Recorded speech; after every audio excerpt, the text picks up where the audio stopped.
आदाब दोस्तों, मैं हूं जावेद अनवर और आप देख रहे हैं तरकश।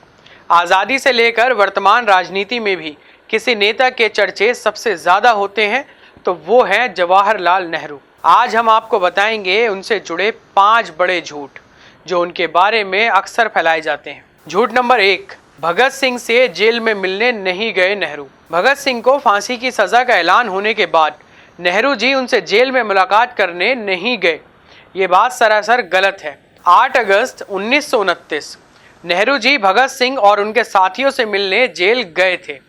नेहरू जी गांधी जी के बाद अगर सबसे ज़्यादा किसी की तारीफ किया करते थे तो वो भगत सिंह ही हैं। हाँ, उन्होंने कभी उनके द्वारा की गई हिंसा का समर्थन नहीं किया। झूठ नंबर 2, अनुच्छेद 370 नेहरू की वजह से लागू हुआ था। अक्सर ये कहा जाता है कि अनुच्छेद 370 नेहरू जी की वजह से लागू हुआ था और सरदार पटेल इसके विरोधी थे, जबकि सच इसके उलट है।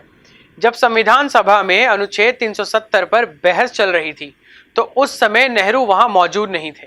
जब खुद सरदार पटेल ने संविधान सभा में यह तर्क दिया था कि कश्मीर की विशेष समस्याओं को देखते हुए उसके लिए अनुच्छेद 370 जरूरी है।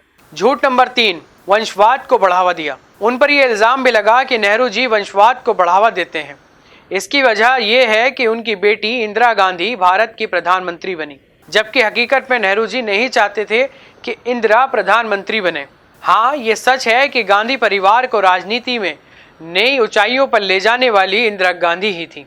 झूठ नंबर 4, अपने आर्थिक मॉडल से देश को बर्बाद किया। जब देश आज़ाद हुआ तो अंग्रेज देश को बुरी तरह निचोड़ कर गए थे। देश गरीबी में डूब चुका था, कर्ज बढ़ता जा रहा था और देश में प्राइवेट सेक्टर इतना मजबूत नहीं था कि पूंजीवादी अर्थव्यवस्था को अपनाया जाए। इसलिए नेहरू जी ने अपनी सूझबूझ से मिश्रित अर्थव्यवस्था को लागू किया।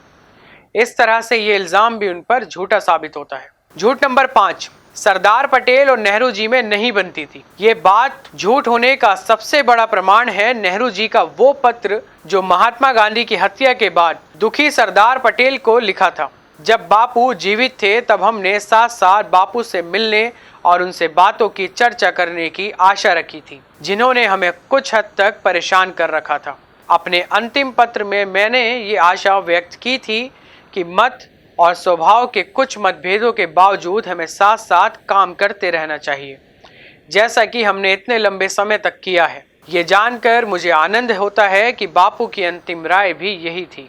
तो ये थे 5 बड़े झूठ जो नेहरू जी के बारे में फैलाए जाते थे। ऐसे ही दिलचस्प वीडियोस देखने के लिए हमारे चैनल को सब्सक्राइब करना ना भूलें।